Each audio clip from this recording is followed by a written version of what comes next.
L'établissement Bel Accueil est un EHPAD qui accueille aujourd'hui 90 résidents en centre-ville d'Angers. C'est un EHPAD à la fois généraliste, mais qui aussi accueille un PASA, un pôle d'activité et de soins adaptés. Dans notre structure, les professionnels sont très touchés par tout ce qui est TMS et donc il est de notre devoir aussi de pouvoir les aider et les accompagner. On a travaillé à la fois avec la CARSAT mais aussi avec nos représentants du personnel pour essayer d'améliorer les conditions de travail. C'était un point crucial dans notre structure parce que l'absentéisme était aussi important du fait d'accidents du travail, de maladies professionnelles qui s'installaient. Aujourd'hui on le voit, les professionnels vont travailler de plus en plus longtemps, il faut qu'on puisse aussi les soulager. L'établissement Bel Accueil a été ciblé dans le programme national TMS Pro, initié par la CNAM en 2014. Dans ce cadre-là, la CARSAT Pays de la Loire a accompagné l'établissement sur une période de 4 ans. Et cet accompagnement s'est traduit par la mise en place d'actions de prévention concrètes dans l'établissement.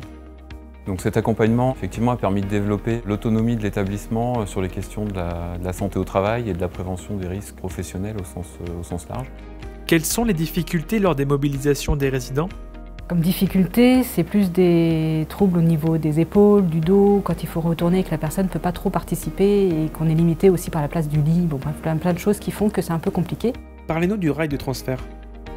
Nous faisons appel aux aides techniques dans notre établissement parce qu'on a une population vieillissante, dépendante. Depuis 2 ans, nous sommes équipés dans l'ensemble de l'établissement de rails plafonniers, de systèmes qui sont fixes dans les chambres et installés pour chaque résident. Donc les rails de transfert permettent de limiter les contraintes sur les épaules des soignants et sur le dos principalement. C'est moins fatigant pour eux parce qu'ils n'ont pas d'effort à faire, mis à part pour mettre le hamac derrière eux. Et rien que pour nous aussi, on a juste à lever avec la télécommande et les installer directement au fauteuil ou au lit. C'est pas forcément suffisant comme aide, il y a d'autres aides techniques qui sont utilisables, comme par exemple les draps de glisse ou les chaises de douche. Et au-delà du matériel, sur quels autres leviers avez-vous agi? Il est important aussi de réinterroger les organisations, de travailler de concert avec les équipes.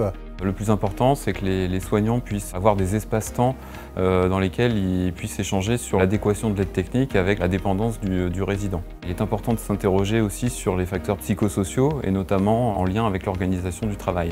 Quels sont pour vous les points forts dans la réussite de cette démarche? C'était un point fort effectivement de notre projet de réorganisation, c'était vraiment de cibler le travail réel, ce qui est fait vraiment au quotidien.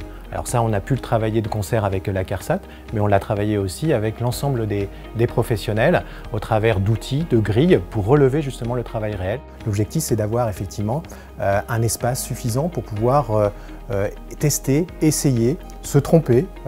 On a le droit à l'erreur, c'est ça qui est important dans nos organisations et dans notre projet. C'est important pour nos salariés justement de sentir que les choses ne sont pas figées. L'échange entre les professionnels, entre l'équipe d'encadrement, permet justement d'arriver à une organisation qui satisfasse l'ensemble des professionnels et notamment les résidents in fine.